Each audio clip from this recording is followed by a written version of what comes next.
భక్త హృదయం. తులసీదాసు శ్రీరాముడికి గొప్ప భక్తుడు. అతని జీవితంలో ఎన్నో అద్భుతాలు జరిగాయి. అలాంటి కథే ఇది.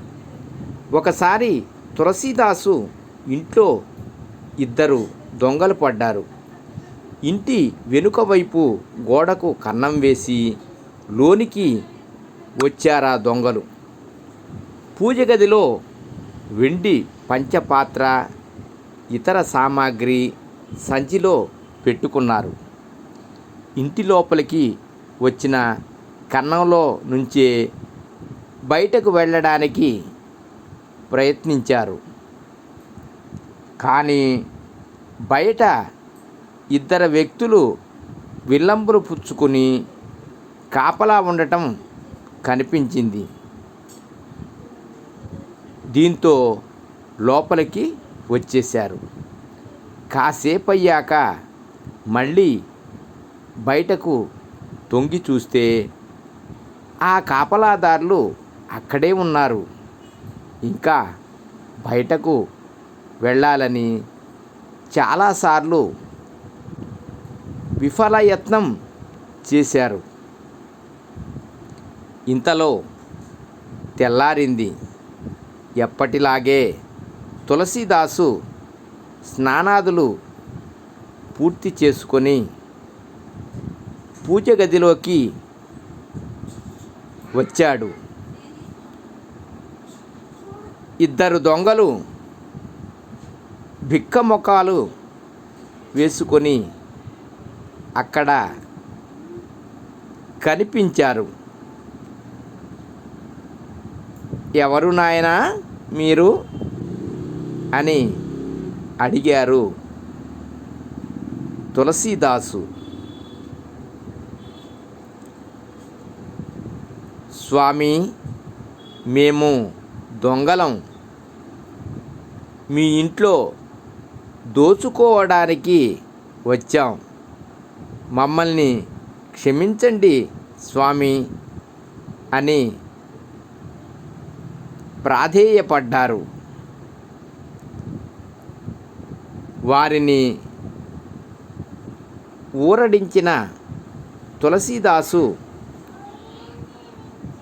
దొంగతనం చేసి వెళ్ళిపోకుండా తెల్లవార్లు ఇక్కడే ఉన్నారేం అని ప్రశ్నించాడు తులసీదాసు.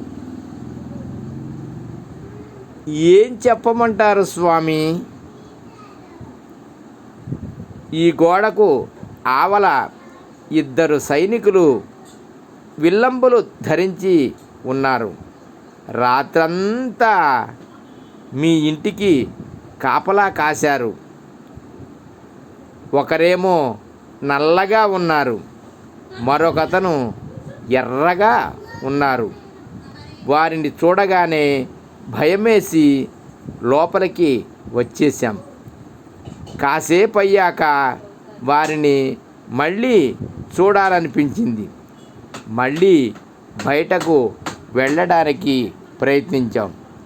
మళ్ళీ వారిని చూడగానే భయం వేసి లోపలికి వచ్చేసాం. రాత్రంతా ఇదే జరిగింది స్వామి అని చెప్పుకొచ్చారిద్దరు. ఆ ఇద్దరెవరో తులసీదాసుకు అర్థమైంది. రామలక్ష్మణులే తన ఇంటికి కాపలాదారులుగా వచ్చారని విశ్వసించాడు. ఈ వెండి వస్తువుల కోసం తన దైవం ఒక రాత్రంతా నిద్ర లేకుండా ఉండిపోయాడని బాధపడ్డాడు తులసీదాసు. తను నమ్మిన దైవం సేవకుడిగా రావడంతో ఆ భక్తుడి హృదయం తల్లడిల్లిపోయింది. రాముడికి కష్టం కలిగించిన వస్తువులేవి ఇంట్లో ఉండొద్దనుకున్నాడు. ఆ వెండి వస్తువులతో పాటు ఇంట్లోని విలువైన వస్తువులన్నీ దొంగలకు దానం ఇచ్చి అక్కడి నుంచి పంపించేశాడు. ఆయన మాత్రం నిరాడంబరంగా రామసేవలో కాలం వెళ్ళదీశాడు. సర్వం శ్రీకృష్ణార్పణమస్తు.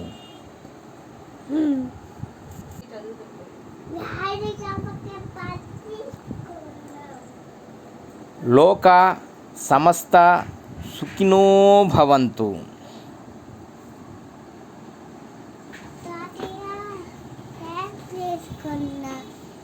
రేపటి తరానికి బతుకు భద్రతలతో పాటు భారతీయత కూడా నేర్పండి. ఓం